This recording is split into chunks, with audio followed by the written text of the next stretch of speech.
Before we begin looking at how to build data charts to graphically represent your data from within Microsoft Excel, it's important to know that there's many different chart types in which you may choose, some better suited for the data than others. In Lesson 4, I'd like to give you a tip on how you can go about learning what the different data charts available in Excel are used for and how they might be applied to best represent your data. When building data charts in Microsoft Excel, something we'll be demonstrating in the lessons to come,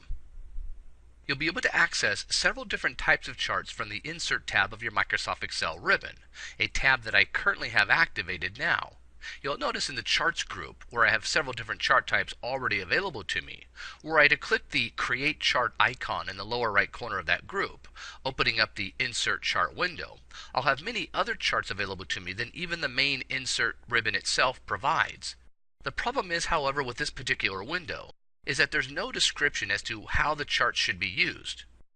No details or tips on how you might go about choosing the chart that best represents your data.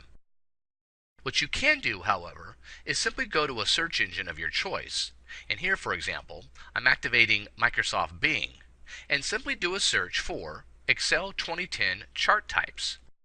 Searching for this particular phrase, you'll find a link available to the Microsoft website that will give you a breakdown of all the available charts within Microsoft Excel, with a description on how those charts might be used. For example, column charts would be used for data that is arranged in columns or rows on a worksheet and can be plotted in a column chart. Column charts are useful for showing data changes over a period of time or for illustrating comparisons among items. Let's take a moment to scroll back up towards the top and perhaps take a look at what is known as a bubble chart. Here we see that bubble charts would be used for data that is arranged in columns on a worksheet so that the X values are listed in the first column and corresponding Y values and bubble size values are listed in adjacent columns,